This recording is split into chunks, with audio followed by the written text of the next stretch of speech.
Mundësi që nuk e kanë pasur më parë. Kredi deri në 200 milion lek për çdo biznes. Për më shumë pajisje, zgjerim të kapaciteteve, teknologji të reja apo automatizim. Për fermerët, prodhuesit, bizneset e turizmit, transportit, teknologjisë dhe çdo sipërmarrje mikro, të vogël e të mesme, që dëshiron të hedhë hapin tjetër. Me normë interesi preferenciale 2 deri në 3%, afat shlyerje deri në 10 vite. Apliko deri më 20 nëntor 2027, ndërmerr hapin tjetër. 2 fisho sipërmarrjen tënde. Unë quhem Marko Malia. Këtu ndodhem në fshatin Toshkës, në vreshat e kantinës e në Fama. Kantina jone ka nisur rrugtimin e saj në vitin 1998 me mbjedhjen e vreshtave të parë. Verat tona ne i tregtojmë kudo nëpër Shqipëri. Po ashtu vitet e fundit kemi eksportuar edhe përtej Shqipërisë, në tregje ndërkombëtare, në Europë, në Belgjik, po ashtu edhe në disa tregje elitare, siç është Kina, Japonia dhe po ashtu në Brazil. Duke patur një kërkesë në rritje nga tregjet e huaja, neve na ka lindur nevoja për rritjen edhe më shumë të kapaciteteve tona në kantinë. Edhe për ta bërë këtë të mundur, ne kemi aplikuar edhe kemi përfituar kredin me garancinë sovrane, të mbështetur nga Ministria e Bujqësisë. Nga vreshti në gotë, çdo investim ka vlerë. Dyfisho sipërmarrjen tënde. Është një shtys për të rritur biznesin tënd dhe për ta bërë vlerën shqiptare më konkurruese. Nderuar kryeministër, të nderuar ministra, të dashur përfaqësues biznesit, bankave, institucioneve financiare ndërkombëtare dhe partnerë të tjerë, mirë se keni ardhur dhe faleminderit për pranimin tuaj sot. Procesi i integrimit evropian të Shqipërisë nuk është thjesht një derë që hapet në plotësimin e disa kushteve, por së pari është një proces i brendshëm transformimi dhe modernizimi për shtetin, institucionet, biznesin dhe shoqërinë në tërësi. Që Shqipëria të minimizoj kostot dhe maksimizoj përfitimet nga integrimi evropian, është shumë e rëndësishme që në këtë proces transformimi të gjithë aktorët social të punojnë në sinergji. Dhe këtu i referohemi institucioneve publike, bankave, biznesve dhe të gjithë aktorëve të tjerë.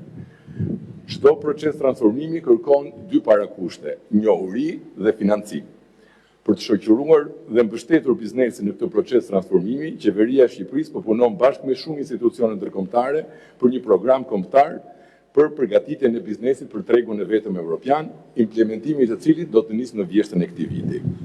Një ndër instrumentet e parë në dispozicion të biznesit dhe në kuadër të këtij programi kombëtar është skema e garancisë sovrane dyfisho sipërmarrjen tënde, e dizenjuar posaçërisht për ndërmarrjet e vogla dhe të mesme.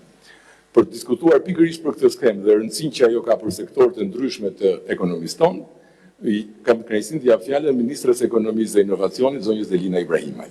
Nderuar kryeministër, guvernator, bledi, përfaqësues të bankave, përfaqësues të shoqatave të biznesit, shumë të dashur sipërmarrës.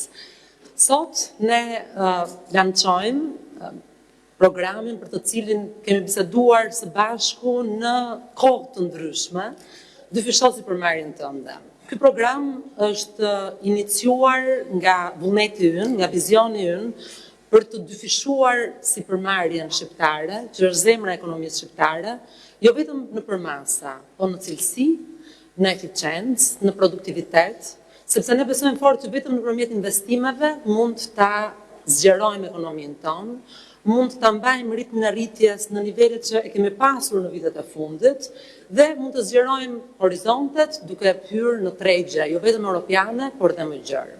Programi është ndërtuar bazuar në nevojat e biznesit.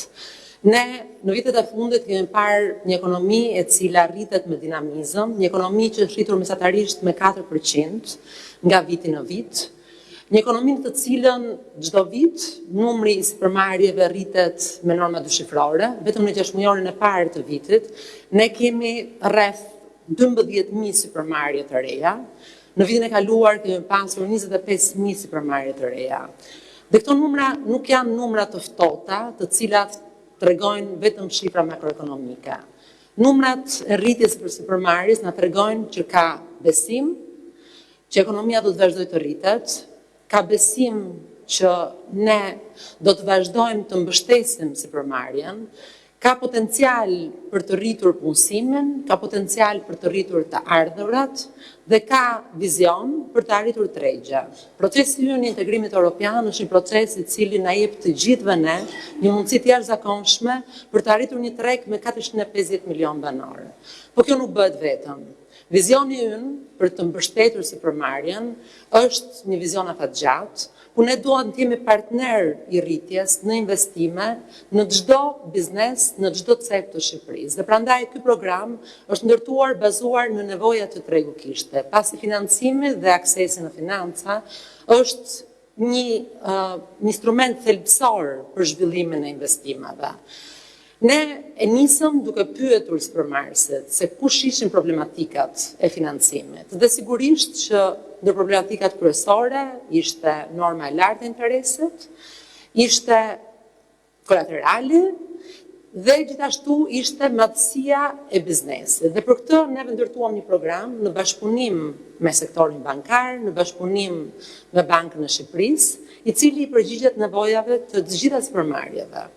Ne duam që të japim mundësi çdo sipërmarrësi shqiptar që të zgjerojë aktivitetin e vet, me qëllim që të rrisë produktivitetin, të arrijë standardet të cilat janë të kërkuara për të arritur tregjet ndërkombëtare, pasi ne besojmë fort që duke fuqizuar eksportet, ne do të arrijmë që të kemi një vlerë të shtuar të rritur në vend dhe një rritje ekonomike të qëndrueshme. Sigurisht, si thash më parë, kjo përkthehet në të ardhura më të larta, në më shumë punësim, pra nuk lidhet vetëm me sipërmarrjen në vetvete, por lidhet me rritjen e mirëqenies së popullatës në përgjithësi. Ky nuk është instrumenti vetëm që ne do të ndërtojmë me qëllim suportin e biznesit në procesin e Bashkimit Evropian, po besojmë fort që nëpërmjet rritjes së financimit, nëpërmjet kredisë, ne do të arrijmë qëllimet tona afatmesme. Kredia në fakt është rritur për sipërmarrjen me norma dyshifrore. Vjetet e fundit është rritur me 15%, që do të thotë që ka pasur më shumë financime në dispozicion, e megjithatë, vetëm 26% e kredisë për biznesin shkon tek ndërmarrjet e mesme dhe të vogla. Janë ndërmarrjet e mesme dhe të vogla që neve duam të mbështesim me këtë program, pasi ato në fakt janë 99% e ndërmarrjeve të aktive në Shqipëri, përbëjnë mbi 80% të punësimit, mbi 70% të ardhurave, të vlerës së shtuar, pra kanë një kontribut jashtëzakonisht të rëndësishëm në zhvillimin ekonomik. Ndaj të duhem fuqizuar, ndaj dhe duhem fuqizuar në drejtim të automatizimit, në drejtim të inovacionit. Këto sipërmarrje janë dinamike, kanë dëshirë, kanë vullnet dhe tashmë kanë dhe financim. Unë uroj shumë që nga sot të gjithë bizneset, të cilët në fakt gjatë muajve të fundit kanë pasur një interes të jashtëzakonshëm për këtë produkt, të drejtohen pranë sporteleve të bankave dhe të pyesin për programin të fshehtë sipërmarrjen tënde. Dhe jemi këtu pa diskutim me të gjithë partnerët për të garantuar që produkti do të jetë aty për të gjithë sektorët e mbështetjes me një vlerë financimi deri në 2 milion euro, me një afat maturiteti deri në 10 vite dhe me një normë interesi nga 2 deri në 3%, duke qenë se qeveria shqiptare mbulon deri në 70% të kolateralit. Shumë faleminderit për pjesëmarrjen sot këtu dhe unë do doja t'ia kaloja fjalën guvernatorit të bankës, i cili në fakt ka dhënë një kontribut të madh në këtë produkt, duke vënë në dispozicion një vlerë financimi prej 250 milionë eurosh. Faleminderit, nderuar kryeministër, nderuar ministrat, nderuar ministra dhe përfaqësues të biznesit. Është një kënaqësi të jam sot këtu në këtë lancim të programit, për cilin ne kemi kohë që punojmë, kemi një kohë të gjatë, relativisht gjatë. Kjo fillon që nga viti kaluar, kur ne fillimisht e lançuam programin me terma më të ndryshëm, se sa këto që sapo prezantoi ministrja. Natyrisht që vlera totale është 250 milionë në shprehur në lek, euro që ne kemi vënë në dispozicion, por nëse do të shohim sukses dhe është ajo që ne presim në financimin e ndërmarrjeve të bizneseve të vogla dhe të mesme, sigurisht që ne mund të arrisim vlerën e financimit dhe më shumë se 250 milionë. Ky program është bërë qëllimisht për të mbështetur programet e bizneset e vogla dhe të mesme. Ajo që ne kemi parë në VMC, me kënaqësi kemi konstatuar që kreditimi, sikurse u prezantua nga ministria, në vite ka ardhur në terma rritje. Kemi një rritje 15% për bizneset privat të kreditimit, por nga krahu tjetër ne kemi gjithashtu likuiditet të tepërt në sistemin bankar. Sistemi bankar, sikurse e prezantojmë vazhdimisht, është overliquid, pra me të pris likuiditeti, raporti i kredis me depozitat është akoma në nivelin rreth 50%. Pra sigurisht që ka potencial të mjaftueshëm për të financuar, për të kredituar bizneset e vogla dhe të mëdha gjithashtu. Natyrisht që bizneset e vogla dhe të mëdha janë shtylla kurrizore, të vogla dhe të mesme janë shtylla kurrizore e ekonomisë, që përfaqësojnë një potencial jashtëzakonisht lartë punësimi dhe zhvillimi. Për këtë arsye ne rishikuam programin këtë vit, rishikuam në drejtim të afatit, zgjatëm afatin deri në 10 vjet dhe gjithashtu të shifrës që u prezantua deri në 2 milion euro për shprehjen euro, që është një oportunitet mjaft i mirë për të gjithë bizneset për të përfituar. Programi ka dy avantazhe shumë të rëndësishme. E para është norma e interesit. Norma e interesit, nëse do të mbulohet me garancinë bankare të qeverisë, është 2%.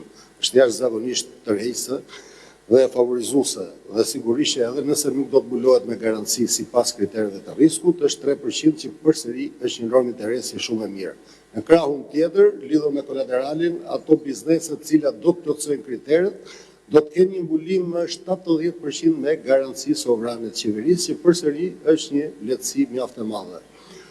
Unë dua të zgjatem, ne kemi prezantuar programin, ministri i dha shifrat, thjesht do doja të përfitoja nga rasti, si bëja thirrje bankave që të ishin proaktive, ta shikojnë shumë seriozisht se ka një potencial shumë të lartë, jo vetëm zhvillimi dhe kreditimi, por dhe diversifikimi të riskut për vetë bankat dhe gjithashtu dhe biznesit për të qenë sa më interesuar për të aplikuar, për të përfituar nga ky program jashtëzakonisht atraktiv. Falenderoj qeverinë shqiptare për bashkëpunimin që ne kemi bërë gjatë disa periudha për këtë program.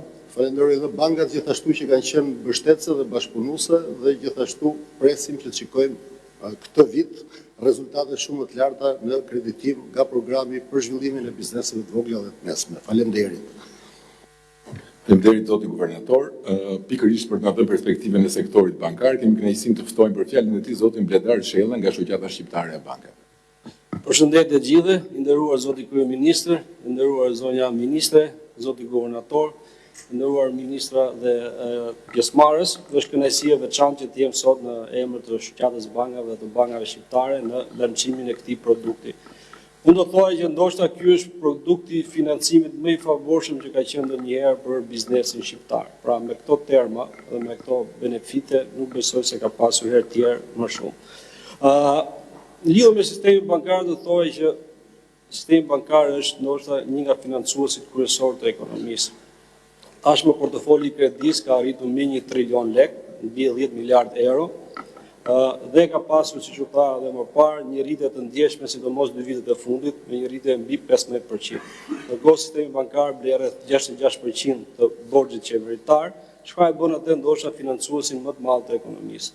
Ne jemi shumë të lumtur që kemi përfituar nga një rritje shumë e mirë e ekonomisë, sepse një sistem bankar është shumë i ndjeshëm të si hecën ekonomia. Fakti që gjithë këto vite kemi pasur një rritje të shëndetshme financiare rreth 4%, shumë të kujdesur për sa i përket parametrave fiskal, ka bërë që ky kreditim i jon të jetë i shëndetshëm dhe norma e krediteve probleme të arrijnë nga nivelin më të ulët historike, vetëm 3.7% në maj të këtij viti.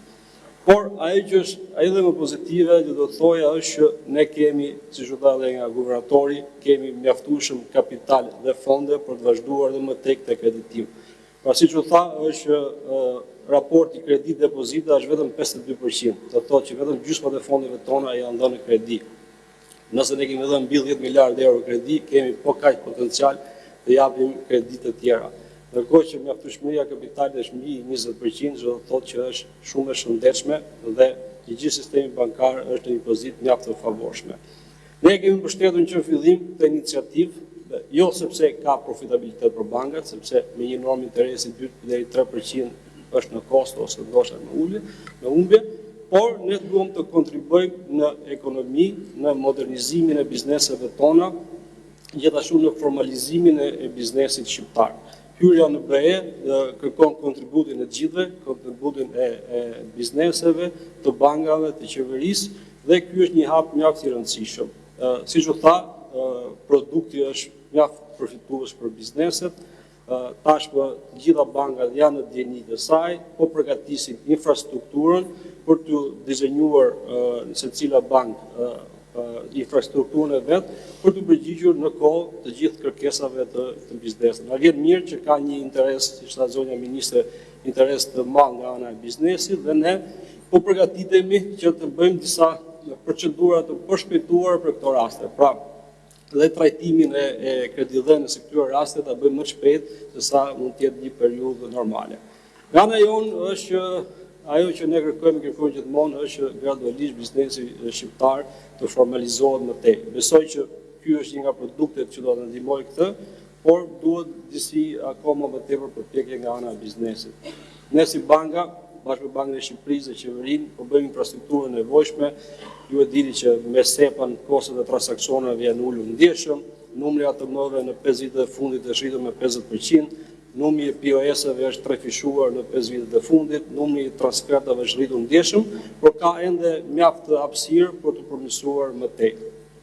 Gjithsesi, kjo është një gjë që ne duhet ta bëjmë të gjithë së bashku, qeveria, bankat, biznesi, pra vetëm duke qenë së bashku ne mund të arrijmë këto rezultate. Prandaj unë jam shumë i kënaqur që ne kemi arritur me këtë produkt të kemi një bashkëpunim shumë të suksesshëm të gjitha palëve. Dhe doja të falenderoja qeverinë, Ministrinë e Ekonomisë, Ministrinë e Financave, të Bujqësisë, Bankën e Shqipërisë dhe normalisht dhe gjithë bankat që kanë qenë pjesë të dizenjimit, të përmirësimit dhe të mendoj që tashmë kemi arritur një produkt mjaft mirë dhe uroj që të jetë po kaq i suksesshëm. Faleminderit. Shumë falenderit. Në fakt, ti bëre gjitha falenderimet, po e vërteta është që ky produkt ka lindur si një iniciativë e kryeministrit, i cili nisur nga bisedat që vazhdimisht ka bërë me bizneset dhe nisur nga dështira dhe vullneti i bizneseve për të zgjeruar, para disa muajsh na inicioi këtë proces për të krijuar pikërisht produktin dyfishtosi për marrjen tënde. Unë jam shumë e kënaqur që ne në një kohë shumë të shkurtër, me mbështetjen e të gjitha palëve, arritëm ta krijojmë produktin dhe nga ana ime dua ta falenderoj kryeministrin për këtë iniciativë, sepse sigurisht që besoj fort që nëse të gjithë bashkë do punojmë për të pasur eficiencë në dhënien e kredive, për të pasur burokraci më të ulët, shpejtësi më të madhe, ne do të arrijmë që të mbështesim çdo supermarkje. Ja fjalën kryeministrit për paraqitjen e tij. Shumë faleminderit. Unë dua ta nis pikërisht nga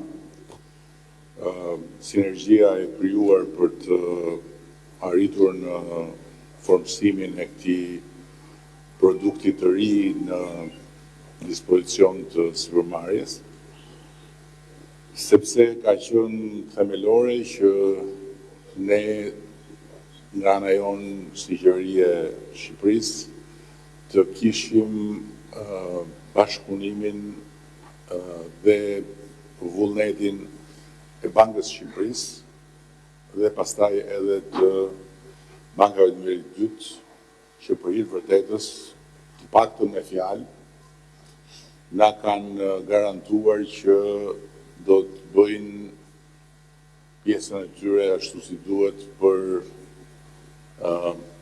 suksesin e këtij programi.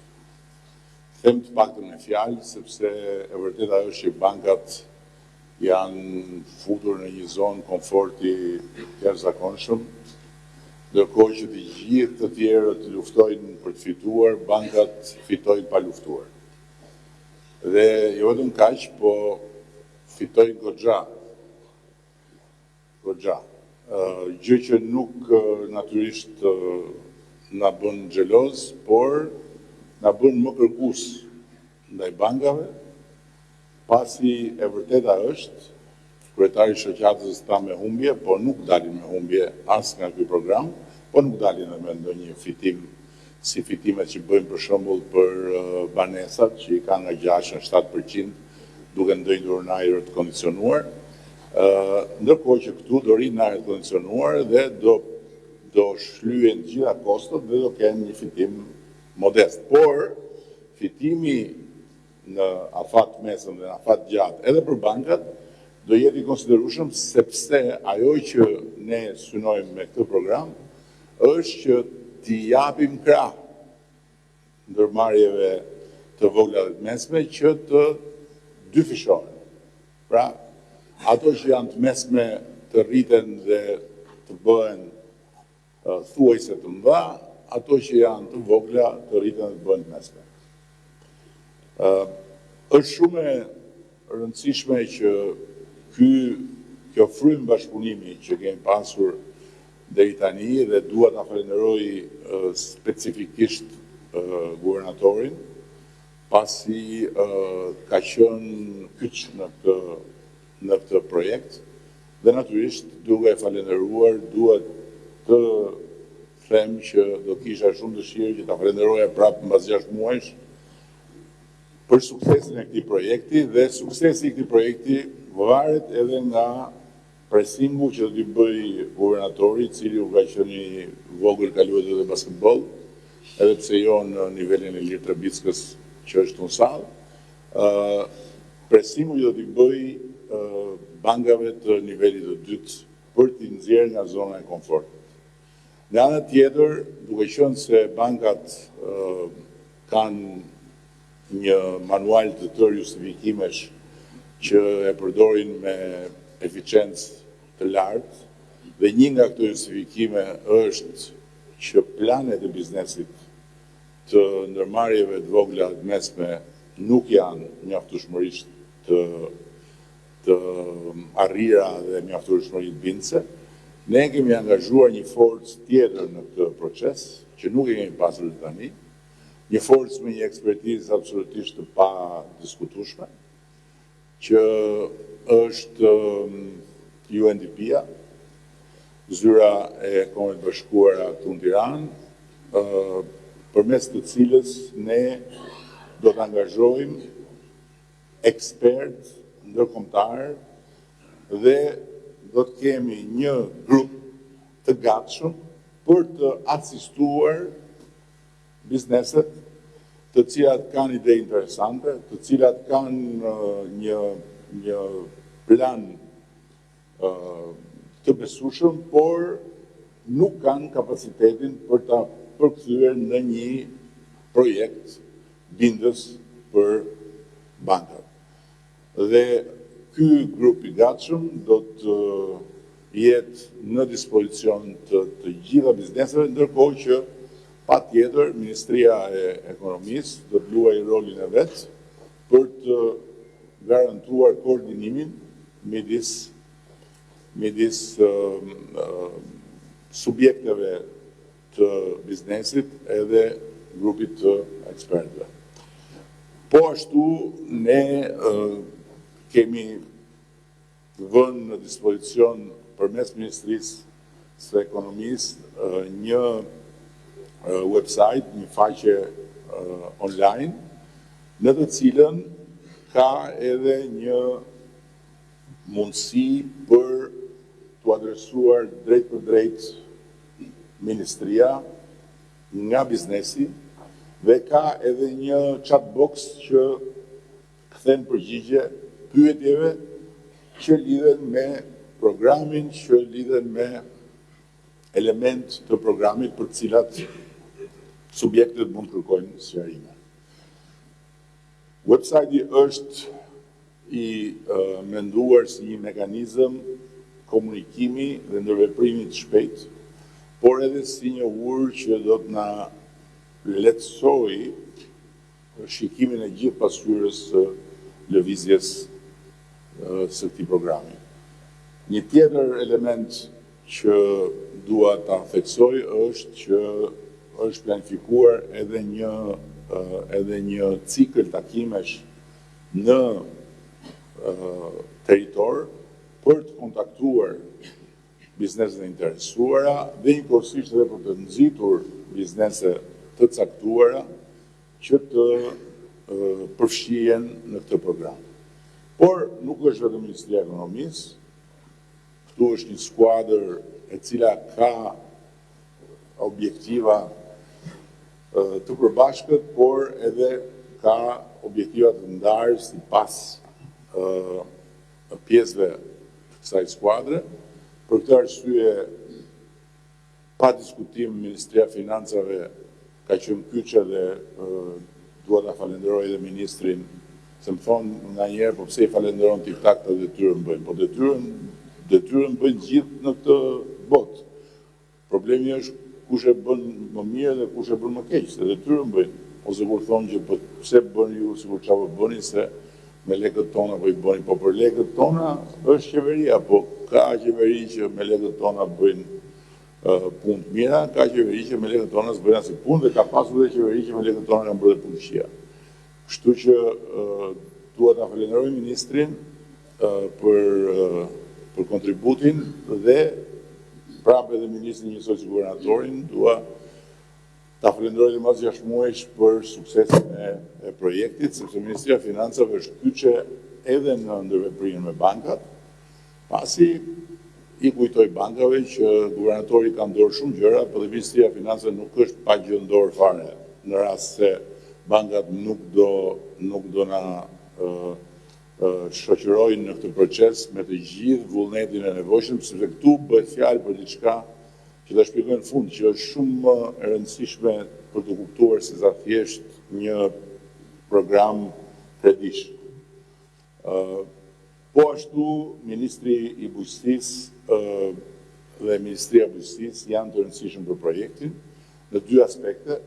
Ne kemi këtë projekt në dispozicion të drejt për drejt subjekteve private dhe natyrisht kur vjen puna tek zhvillimi rural ka një prioritet qeveria të këtij mandati për të nxitur sa më shumë agropropullimin, sepse tek agroturizmi gjërat janë futur në shtratin e tyre, mund të them, por tek agropropulimi kemi shumë potencial dhe kemi shumë hapësirë të pa zhvilluar dhe nga ana tjetër një element i ri i programit është mbështetja e shoqërive të përbashkëta. Shoqërive të përbashkëta në fshat midis subjekteve private, fermerëve, supermarketëve të vegjël dhe të mesëm të fshatit dhe bashkive. Ndërkohë që kemi dhe Ministrinë e Kulturës dhe të Turizmit, që ka pjesën e vetë të procesit në stimulimin e sipërmarrjeve që lidhen me turizmin, po gjithmonë dhe dua ta theksoj, kjo kredi, ky program, kjo linjë kredi është menduar për të vegjëlit dhe për të mesmit, jo për të mëdhenj. Sipërmarrjet e mëdha nuk do kenë mundësi që të kenë akses në këtë program, edhe sikur të bëjnë nga ato truket që për fat mirë kemi disa që vinë nga sektori privat në qeveri dhe i kanë bërë vetë përpara, kështu që na kanë paralajmëruar se ku mund na futen të mëdhenjt, kështu që u kemi mbyllur të gjitha shtigjet. Dhe ministri i të gjitha pushteteve vendore, zoti Demo, i cili ka barën e koordinimit të bashkive me programin në drejtim të shoqërive të përbashkëta dhe patjetër ka edhe barën e koordinimit për paketën e maleve, që është një program tjetër ku mund të ketë edhe konvergjencë me linjën e kredisë. Për të qenë të qartë, linjat e financimit janë të parashikuara të stimulojnë produktivitetin, gjë që është një nga sfidat kryesore të ekonomisë tonë sot, dhe për këtë arsye, përveç, siç thash, agropropullimit, një tjetër linjë është industria përpunuese në tërësi, pastaj transporti dhe logjistika, pastaj teknologjia dhe ekonomia digjitale. Kemi shumë tani realitete që me financim mund kalojnë në një nivel tjetër. Për shembull, po ju sjell thjesht jo juve që jeni këtu se juve jeni të qartë, por mbase ata që na ndjekin ka nevojë të kenë ndonjë shembull konkret për të kuptuar horizontin e programit. Ka një realitet për shembull të jashtëzakonshëm në jugun e thellë të vendit tonë, ku një emigrant, një djalë i kthyer nga emigracioni, ka krijuar një shoqëri të çobanëve të rinj.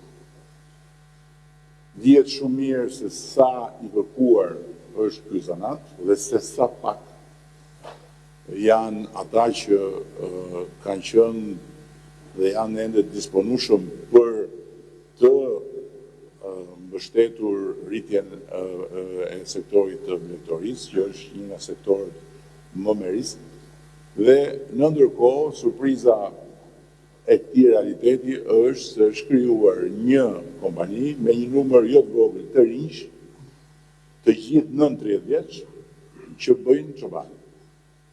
Dhe që faktikisht vinë nga realitetet të ndryshme, por tek kjo kompani kanë gjetur mundësinë për të bërë para.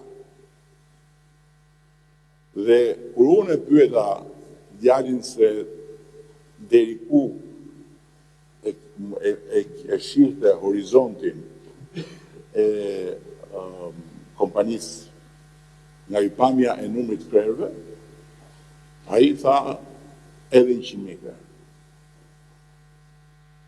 Por natyrisht duhet financim. Tani, në këtë rast, është rasti tipik kur një realiteti të tillë i jep një injeksion që e çon menjëherë në një nivel tjetër, pasi në atë realitet nuk mungon dia, nuk mungon vullneti, nuk mungojnë forcat, pra kapitali njerëzor, por mungon financat.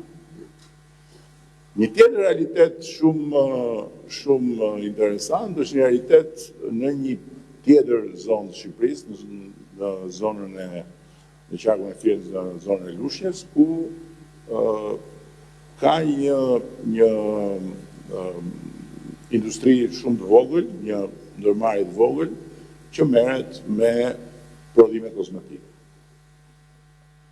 Prodhime kozmetike të certifikuara ndërkombëtarisht, por që ka një volum të vogël. E njëjta përgjigje e pyetjes ku është horizonti. Dhe i njëjti problem, financimi. Dhe kështu ka ndërmarrje, ka bërtham, apo themi, ndërmarrje të vogla në fushën e teknologjisë, të cilat një pjesë vinë nga programi Startup Albania, kanë hyrë në treg, por kanë nevojë për një financim për të rritur, për të dyfishuar, për të shumëfishuar. Dhe në fund fare, dua të them që programi ka një tavan prej 2 milion eurosh, që është një shumë e konsiderueshme, dhe do të ketë të gjithë mbështetjen tonë dhe të gjithë vëmendjen tonë në mënyrë sistematike. Për këtë arsye ne do të ngrejmë një task force, e cila do të jetë përbërë nga përfaqësues të qeverisë, të UNDP-s, edhe të shoqatës së bankave. Kryetari i shoqatës, për shembull, do ishte shumë i mirëpritur të ishte pjesë e kësaj task force, për të analizuar në mënyrë periodike rezultatet dhe për të parë ku programi ka nevojë për ndërhyrje dhe ku ngec, dhe për të parë pastaj se për cilën bank duhet t'i drejtohemi guvernatorit që të përdori shkopin, sepse ka rrotën e di vetë dhe përdor rregullisht në banka. E fundi që kam është që shifrat janë të gjitha shumë pozitive, por shifrat në këtë kohë dhe në këtë fazë të zhvillimit tonë ka një problem shumë të madh. Shifrat sa më pozitive të jenë, aq më shumë i acarojnë njerëzit. Sa më shumë, sa herë të përsërisësh që ekonomia është rritur në mënyrë të qëndrueshme me mesatarisht 4%, që është diçka vërtet shumë e mirë, do të prodhosh tension dhe acarim. Sa herë të thuash që bizneset janë shtuar, do përballesh vetëm me të kundërtën e efektit që bën një lajm i mirë. Tani, unë për veten time kam krijuar bindjen që kjo është një shenjë shumë, domethënëse, e një faze të re të zhvillimit ku kemi hyrë. Kjo nuk është një shenjë e një shoqërie që nuk e kupton progresin apo nuk e sheh progresin. Por është një shenjë shoqërie që do shumë më tepër progres, e do shumë më shpejt, mundësisht sot, dhe nuk do t'ja di se nga vjen. Koha dhe brezat që e vlerësonin shumë rrugën për të nxjerrë konkluzione për pozicionin dhe për të projektuar vazhdimin e rrugës, ka ndryshuar totalisht.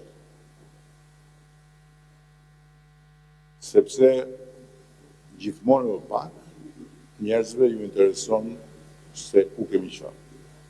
Gjithmonë më pak njerëzve ju intereson se çfarë ka pasur rruga vështirësi dhe si kemi ardhur nga këtu, nga këtu, nga këtu, nuk jënë. Gjithmonë më pak. Madje, them gjithmonë më pak, për mos thënë që gjithmonë më shumë referimi tek rruga e bërë i acaron. Sepse suksesi i të tjerëve është një arsye për të kërkuar suksesin dhe për vete, dhe çdo lloj dallimi me të tjerët është një arsye për të acaruar kur rruga thot duhet bërë durim. Dhe për këtë arsye, ky program është shumë i rëndësishëm si edhe në aspektin psikologjik për sipërmarrjen. Njerëzit meritojnë të kenë mundësi të reja për të sprovuar veten e tyre dhe për të bërë sukses më shumë dhe më shpejt. Dhe natyrisht që këto mundësi të reja nuk kanë asnjë arsye pse mos i kërkojnë nga qeveria. Kështu që jemi në një fazë të re të zhvillimit kur tani më raportin e besimit me institucionet, raportin e besimit me shoqërinë, raportin e besimit me vendin e krijojnë pritshmëritë. Nuk e krijojnë arritjet. Arritjet janë diçka tjetër, janë patjetër shumë të rëndësishme, por janë tërësisht pamjaftueshme. Sepse pritshmëritë diktojnë të përditshmën e njerëzve, diktojnë përditshmën e kujtdo. Dhe natyrisht që ne nuk kemi mundësi që t'i adresojmë pritshmëritë në ajër, por pritshmëritë në terrenin e punës, pritshmëritë në terrenin e përpjekjeve për të rritur përmes punës, pritshmëritë në terrenin e sipërmarrjes që është motori i padiskutueshëm i zhvillimit ekonomik të një vendi demokratik dhe që nuk mund zëvendësohet me formula halucinante, ne kemi detyrë që ti adresojmë me më shumë instrumente. Dhe ky është një instrument i drejt për drejt për të adresuar pritshmëritë. Dhe dua ta theksoj edhe një gjë tjetër, se guvernatori e ka për detyrë që të jetë i përmbajtur, por më tepër pastaj që guvernatori është një institucion që në situatën laike barazot me papën, kështu që asnjë nuk shkon të bëj protest përpara Vatikanit. Por unë dua t'ju them sipërmarrësve që ne jemi gati të shkojmë deri në 1 miliard euro mbështetje. Kemi filluar me 250 milion.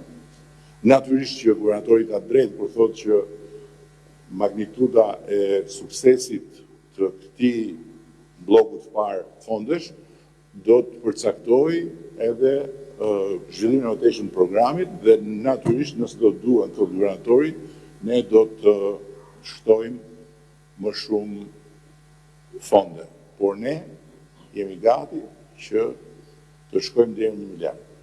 1 miliard euro për sipërmarrjen e vogël dhe të mesme që vinë nga mbështetja e qeverisë në mënyrë që askush mos thotë s'kam mbështetje financiare për të bërë planin tim.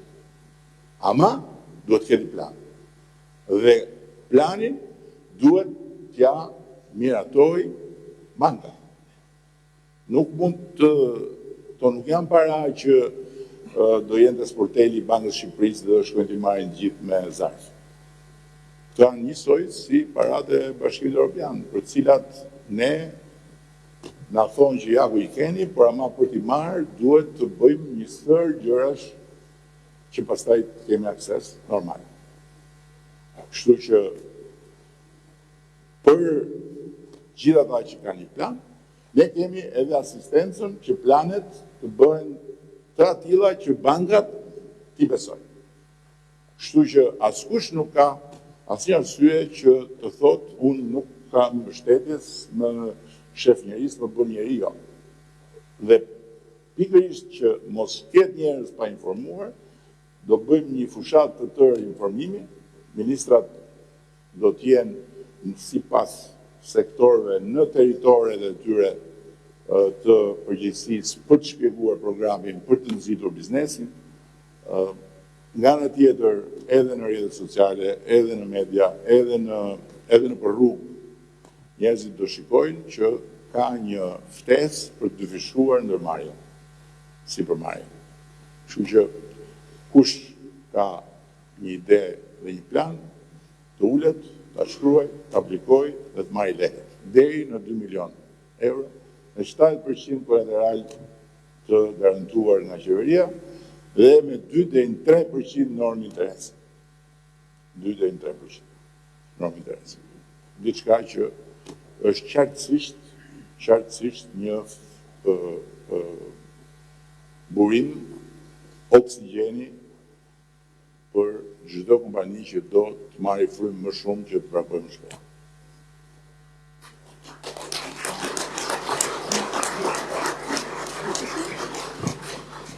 Doja shumë që të jepja fjalën biznesit për të dhënë opinione, për të bërë pyetje, për të sugjeruar, sepse siç thash në krye të herës, ky është një produkt i cili është bërë me biznesin për biznesin. Po, sigurisht që në vijim të këtij paneli të parë, do të kemi panelin e dytë, ku do të marrë pjesë Ministri i Financave, nga përfaqësuesit e bankave, Ministri për Pushtetin Vendor, dhe më pas do të kemi një panel tematik, i cili ku do të marrë pjesë Ministri i Kulturës, Turizmit dhe Sporteve dhe Ministri i Bujqësisë. Dhe si tha kryeministri, pas ditës së sotme ne do jemi shumë aktiv që të jemi kudo në territor për të pasur një komunikim të drejtë për drejtë me biznesit së bashku me bankat. Nuk e di nëse ka pyetje apo komente. Përshëndetje. Një pyetje kam për ty unë, para se ta bësh pyetjen. a ke marrë pjesë në mbledhje që s'ke bërë pyetje? Unë jam krenar që... Që bërë pyetje, vazhdo. Jam krenar që jam pjesë e kësaj iniciativë që ka marrë qeveria, sepse bashkë me zëvendës ministrin, me ministrin, jemi pjesë që nga 2024, ku ju na e premtut këtë.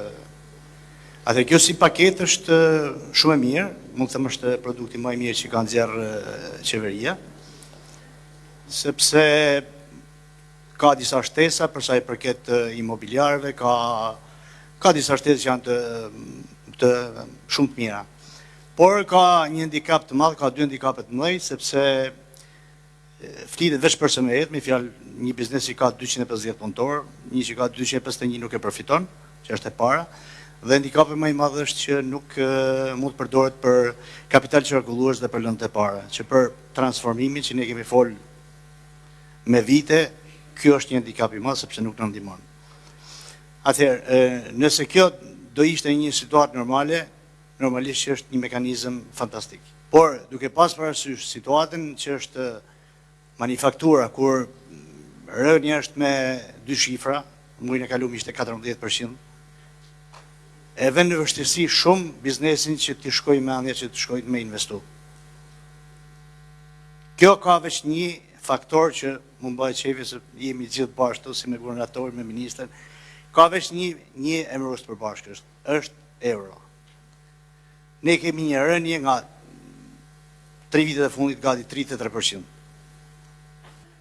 Sipas dënëve të bankës janë 5 miliard euro jashtë kontrollit bankave, dhe mund të shkosh në çdo pikë, në çdo market, ti shkon me bledh me euro dhe thot ne e marrim me kaq. Unë mendoj që këto ndikojnë. Kështu që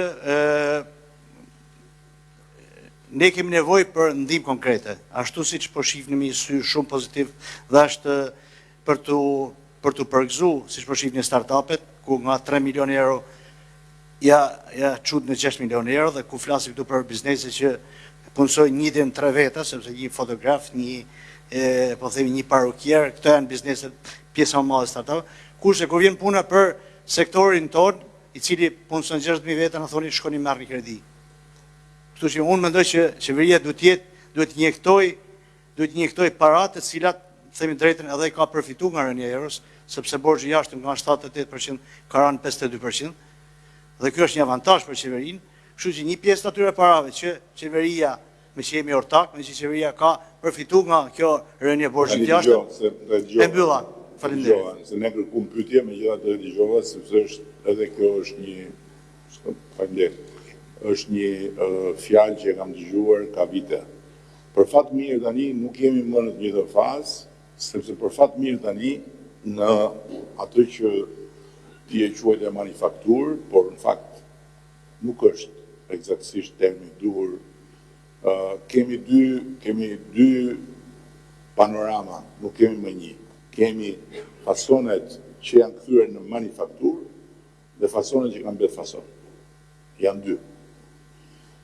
Tani, të kërkosh që të ndalësh kohën me subvencione dhe me injeksione të cilat janë vetëm për të zgjatur agonin, është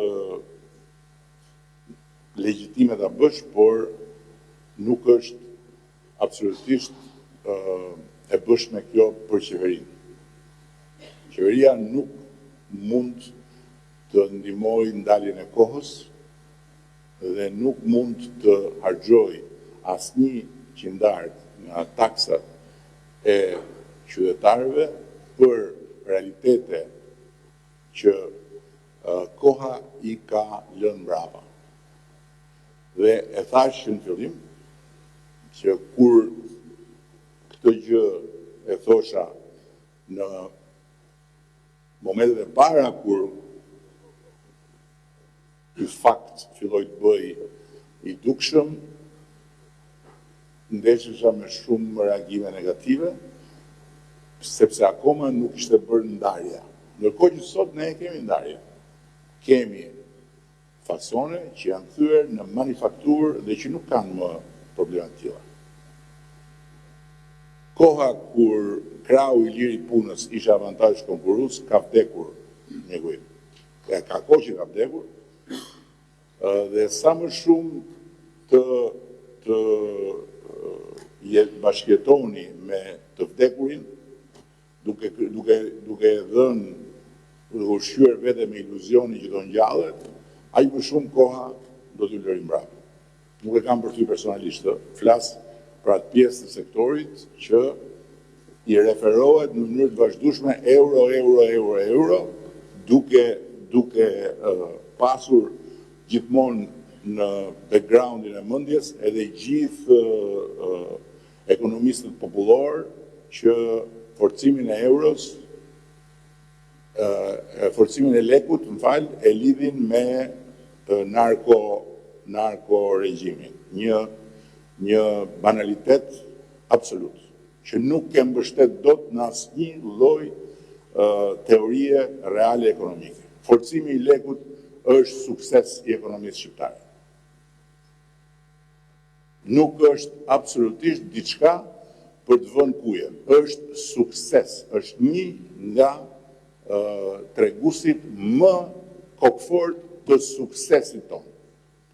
Dhe nuk ka të bëj fare me atë shpjegimin popullor të atyre që i thonë vetes analist dhe që i thonë vetes katalist edhe që nuk di çfarë flasin. Sepse në një vend ku miliarda e miliarda hynë çdo vit, miliarda hynë çdo vit, nga ekonomia reale, 8.5 miliard, po të kemi parasysh kombinimin e turizmit me investimet e huaja, të flasësh tashti për narko e për gomarrëdhënie të tilla, mund të përkthelesh shumë vesh që kanë nevojë vetëm për lajme të këqija, por nuk ka lidhje fare me realitetin. Nuk ka lidhje. Është pa lidhje. Sepse nëse do t'ishte e vërtet, do t'ishte një alarm që nuk do vinte nga kanalet e informimit me si ata që i bien violinës me vesh. Po do vinte nga kanalet institucionale të organizmave ndërkombëtare, financiare që ndjekin ekonominë tonë me lupë. A ka ekonomi informale në Shqipëri? Patjetër që ka. E ky është një problem për ne, është një problem për taksa paguesit. Por për këtë nuk mund të ankohen ata që bëjnë informalitet. A ka në Shqipëri para të shtëpisë që qarkullon? Po patjetër ka, po ku nuk ka. Dhe është shumë e ligë në thelb që t'jam veshur Shqipërisë, duke qenë shqiptar, nuk ka fare rëndësi se kush është në qeveri e kush s'është në qeveri. T'ja veshur Shqipërisë, duke qenë shqiptar, duke pas pasaportën shqiptare. Këtë lloj kostumi kaq të ndyrë, nuk di se çfarë duhet jesh. Për ata që e bëjnë. Kështu që tek ky program është dhe pjesa juaj, dhe t'jeni shumë mirë që është dhe pjesa juaj. Kur ne themi teknologji, kemi parasysh dhe ju. Kur ne themi industri përpunuese, kemi parasysh dhe ju. Po nuk kemi parasysh fasonët. Se nuk e gjeni dot më ju asnjë nga vajzat e atyre grave që janë ullur të makina qepse në 91-shin e 92-shin, kur vinin nga zonat më të varfra të Shqipërisë për një jetë më të mirë këtu, dhe jetonin në tenda plasmasi, ke fusha e Kamzës. Asnjë nga vajzat e atyre grave nuk vjen të ullet makinë qepse.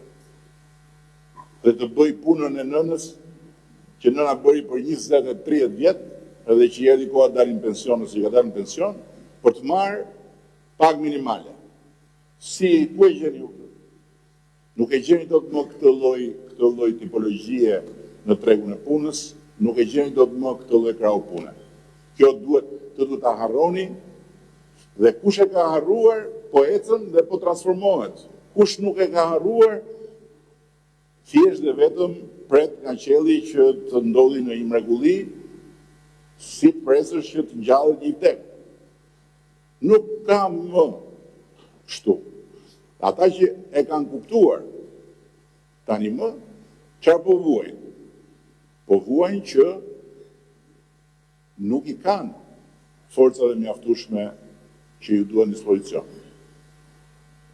Sepse e të rogjën shumë litarin, edhe në industri e turizmit, shëndet fjalë e vërtet, e të rogjën shumë litarin me pagat, dhe tani janë gati të paguajnë dhe më shumë se në Greqi.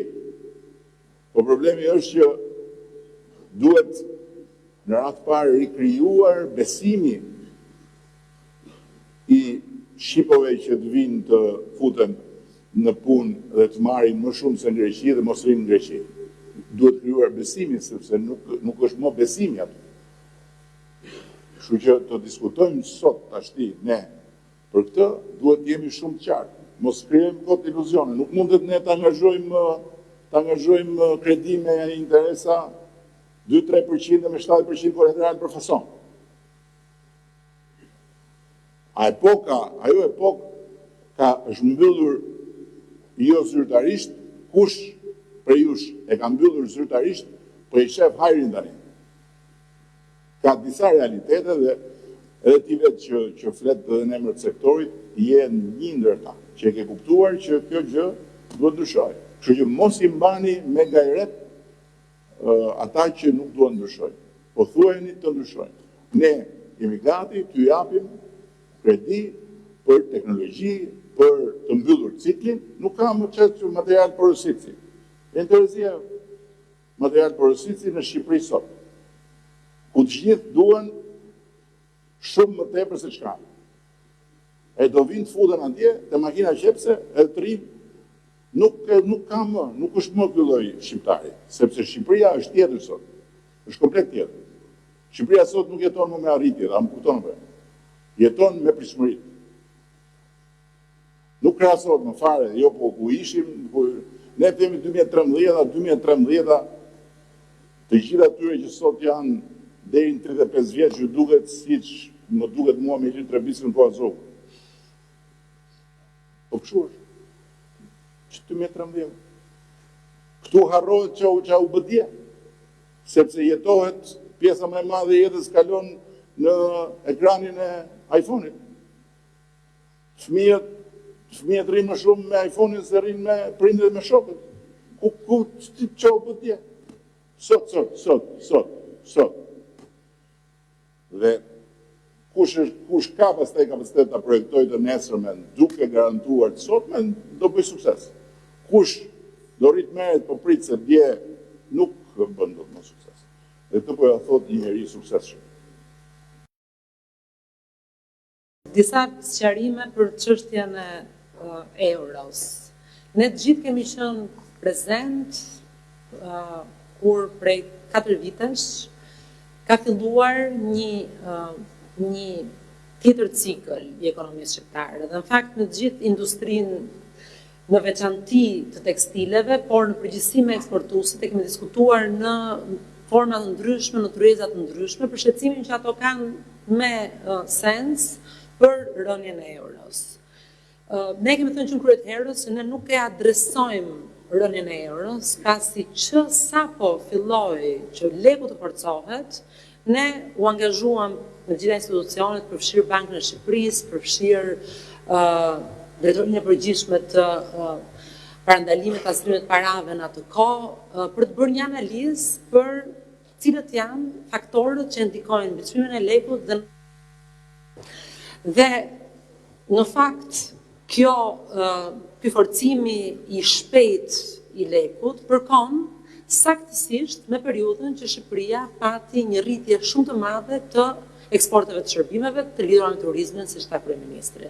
Vit pas viti ne kemi qenë gjithë prezent këtu, pa dashur, pa hyrë shifrave, po thjesht ndjesia që secili prej jush ka, çdo qytetar ka, vit pas viti e shohim se sa janë rritur, sa është rritur numri turistëve. Dhe vit pas viti ne shohim që të ardhurat në turizmi janë rritur. Tregohet kjo tek numrat, tregohet kjo tek shifrat e hoteleve, por tregohet kjo edhe ke shifrat e bilancit të pagesave që vit pas viti kanë treguar rritje. Në vitin 2025, në bilancin e pagesave, para të llogaritura, të hyra në vend, të matura nga Banka e Shqipërisë, janë mbi 5 miliardë euro vetëm nga shërbimet e turizmit.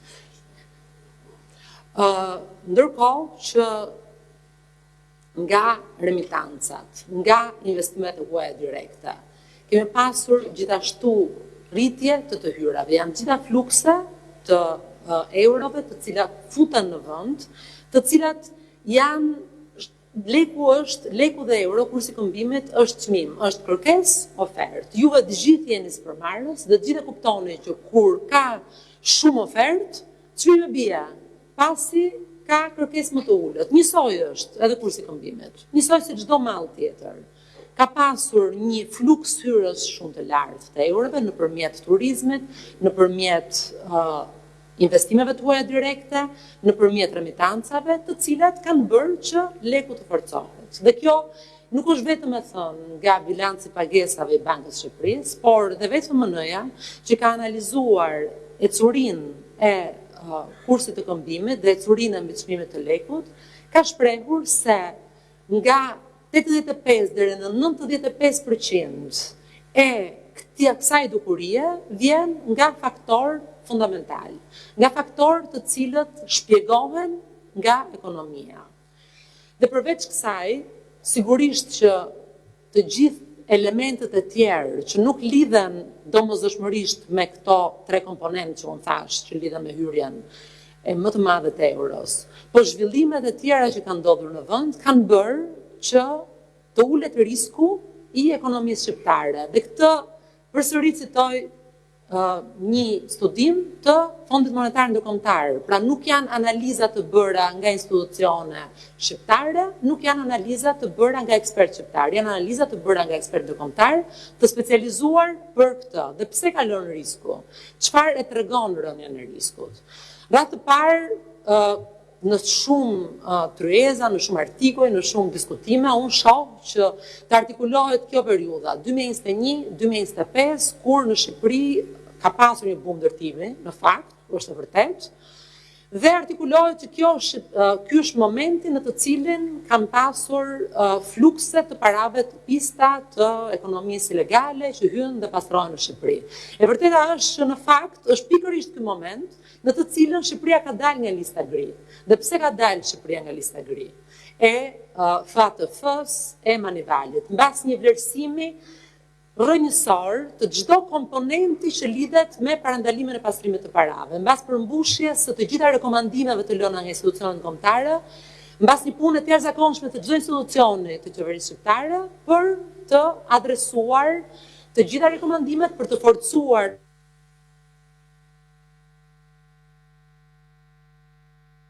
kjo është ajo që ka ndodhur. Ne jemi në vlerësim përsëri nga FATF-ja, nga Manivali këtë vit, dhe unë jam e sigurt që sistemi që ne kemi ngritur për parandalimin e pastrimit parave është sistemi i duhur. A është sistemi në Shqipëri si në gjithë botën që do të ndalojë çdo paratë të pistë që vjen ekonomi?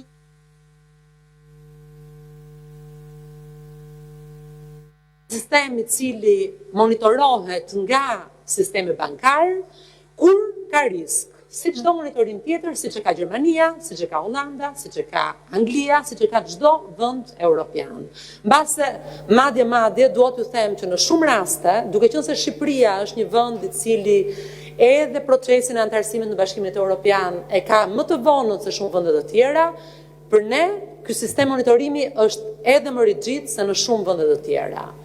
Prandaj, kur i referohemi disa qindra edhe qindra miliona eurove po të doni, të cilat janë konfiskuar nga një sistem shqiptar i ngritur në vitet e fundit, duhet kuptojmë që në radhë të parë ato qindra miliona janë një fraksion shumë i ullët i 8.5 miliardë eurove që kanë hyrë në ekonominë shqiptare.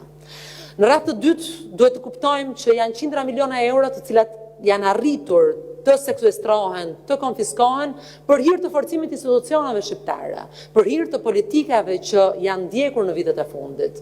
Ato nuk tregojnë që në Shqipëri ka më shumë para informale. Ato tregojnë që në Shqipëri ka më shumë institucione të cilat bëjnë detyrën e tyre dhe do të vazhdojnë ta bëjnë. Nuk mund të konsiderohen 200-300 milion euro si një madhësi e cila ndikon ekonominë dhe e cila mbi të gjitha ndikon të gjithë sektorët e ekonomisë. Kam lexuar artikuj të cilat i referohen kësaj dukurie, të këtyre konfiskimeve të muajve të fundit, si Dutch disease. Dutch disease, në fakt, është një dukuri që ka ndodhur në Holland, e kuptoni gjithë nga emri, ku një sektor i caktuar bëhet dominant në ekonomi dhe nuk lejon sektorët e tjerë të rriten. Po a ka ndodhur kjo në Shqipëri? Unë nuk mendoj që kjo ka ndodhur në Shqipëri dhe shifrat e rritjes ekonomike nuk e tregojnë këtë. Po jo vetëm shifrat e rritjes ekonomike, po edhe shifrat që neve u referuam sot të rritjes së numrit të bizneseve. Rritja e numrit të bizneseve nuk shkon në sektor që janë të lidhur me ndërtimin, ku supozohet që janë gjithë parat e pista që pastrohen. Në vitin e fundit, ne kemi pasur një rritje të numrit të bizneseve në transport, magazinim. Pse? Sepse logjistika është një sektor i cili ka një potencial të jashtëzakonshëm në vend. Sepse Shqipëria po bëhet pjesë e të gjithë autostradave ndërkombëtare europiane dhe prandaj kush ka intuit e kupton që logjistika është e ardhmja. 26.3% më shumë biznese të reja kemi në këtë sektor në vitin 2026. Aktivitetet profesionale, shkencore dhe teknike. E kemi thënë dhe stërthënë që teknologjia e informacionit është një nga sektorët të cilët kanë potencialin më të lartë në rritje, jo vetëm në sektorin per se, por edhe sepse shpërndahen në gjithë sektorët e tjerë të ekonomisë. Dhe kemi pasur një rritje për 17.7%. Më pas, sigurisht, evidente, është akomodimi, turizmi, shërbimet e turizmit, të cilat nga rritja që kemi parë vitet e fundit janë rritur. Pra nuk jemi ne në situatën në një Dutch disease, ku kemi një dominancë të sektorit të ndërtimit, që në fakt nuk përbën dominancën e gjithë sektorëve të zhvillimit ekonomik, por kemi një rritje në të gjithë sektorët që kanë potencial. A ka rënje në disa sektor, a ka rënje në sektorin e manufakturës dhe të fasonëve, pa tjetër, manufakturës së industrisë tekstile, po jo të gjithë manufakturës. Ka rënje në industrinë tekstile, për gjithë arsyet që shpjegoi kryeministri, se Shqipëria nuk është më Shqipëria e fuqisë punëtore me pagat ulta, por është Shqipëria e zhvillimit, është Shqipëria e inovacionit, është Shqipëria e eksporteve, të cilat lidhen me vlerë të shtuar të rritur në vend dhe jo me vlerë të shtuar të vogël në vend. Unë flas me orë të tëra, pa diskutim që ka dhe element të sistemit bankar, të cilat lidhen me financimin e ndërtimit, me sa kredi jepen për sektorin e ndërtimit, me sa kredi merren për blerje të banesave që justifikojnë gjithë ato që sapo thash, por me shumë respekt për të gjithë bizneset, sipërmarrjet shqiptare që punojnë ditë pas dite për të zhvilluar ekonominë e vendit, por gjithashtu edhe me punën që çdo institucion shqiptar bën për të rritur mekanizmat e parandalimit të çdo keqdashësi, unë nuk mund të rria sot pa adresuar këtë. Dhe që ta mbyllim se janë dhe panelet e tjera dhe mund i bëni pyetjet më pas, dua të sjell një shembull shumë të thjeshtë. Përpara se sa të ngjitesha këtu, aty poshtë të shkallët kishte më shumë njerëz ulur të shkallët në hije se sa çka këtu. Ishin gjithë turistë të huaj. Ky është realiteti i Shqipërisë sot. Po të ecësh nëpër Tiranë, nuk janë qytetarët e Tiranës që ecin aq shumë sa që janë turistët që ecin. Dhe kështu është Shqipëria. Për herë të parë në 5 vjet kam parë një grafik në ngjecje jo në rënie, në ngecje, muaj qershor. Jemi rritur deri në fund të majit me 26% nga viti kaluar. Në muajin qershor kemi 1% rritje dhe shumë kancelime, rezervimesh.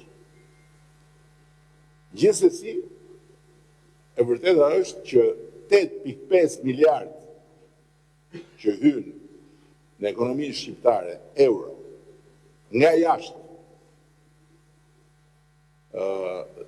nga të huaj, pra turist 5.7 miliard, Banka e Shqipërisë, ja ku është, dhe investimet huaja 1.7 miliard, një shifër rekord që këtë vit do jetë më e lartë.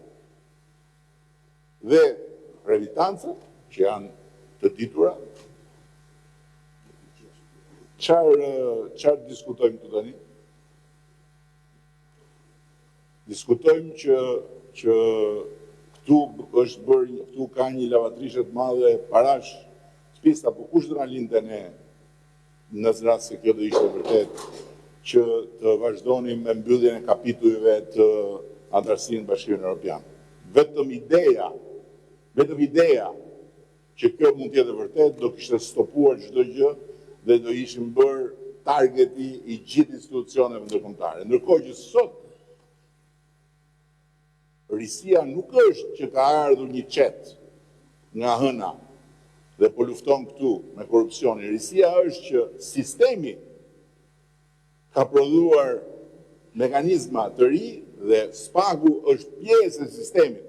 Dhe kjo është risia e madhe e transformimit që sistemi po lufton tani. Deri dje nuk lufton të sistemi. Deri dje nuk kishte sistemi balancat e brendshme për të garantuar imunitet. Sot lufton sistemi. Fakti dhe që u përmend tu dhe që kapen njerëz të përfshirë në një rrjet që ka mundësuar sjelljen e paras së PIS është historik. Për çfarë? Për të treguar rritjen e nivelit të imunitetit të sistemit. Po nuk tregon që është vetëm një detaj i vogël në malin e madh të narko shtetit. Tregon që po goditet edhe korrupsioni, edhe krimi organizuar, edhe trafiqet, edhe rrjetet, po goditen, dhe natyrisht, duke qenë në sytë të gjithëve në mënyrë të vazhdueshme, perceptimi kthehet përmbys. Dhe po e mbyll me njërin, se ma të pash në një nga këto fast foodet që sjell algoritmi, i thoshte me një pamje prej kompetenti, por një personazh që nuk ka asnjë atribut që të mbështesi kompetencën e vet, as shkollë për ekonomi e për financë, as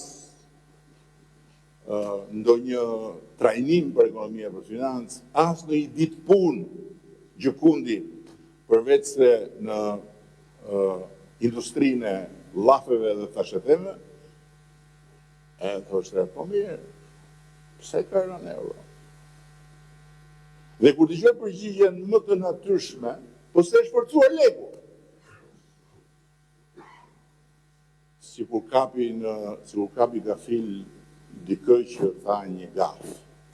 Po se vërteta nuk është që ka rënë euro, vërteta është që është forcuar leku. Kjo është vërteta. E vërteta është që leku është pasqyrë e një ekonomie tjetër, që nuk është më ekonomia që ishte deri përpara 50 vjetësh. Kemi aeroportin më të madh në rajon, mbi Beogradin për të disa vjet, pa subvencione. Ata subvencionojnë atë. Nuk e përballojnë dot fare idenë që Tirana e ka të i kaluar dhe e ka lënë shumë brapa aeroportin që ka qenë aeroporti i krye qendrës së Ballkanit. Po këto ç'a janë këto? Ç'a janë? Moll që lëvizin në një konvejer dhe kalben rrugës dhe bien, apo janë para që hyn në këtë ekonomi. Si mos forcohet ne? Shumë e thjeshtë. Unë e bindur që e turma që ne jemi e njëjta turm këtu, e turma që ishte kur erdha unë ka ikur është një turm tjetër që shul aty. Prap thuaj që bërim pak në hije. Shumë faleminderit. Edhe në panelet e tjera mund të bëni edhe pyetjet dhe të merret përgjigjet e tjera.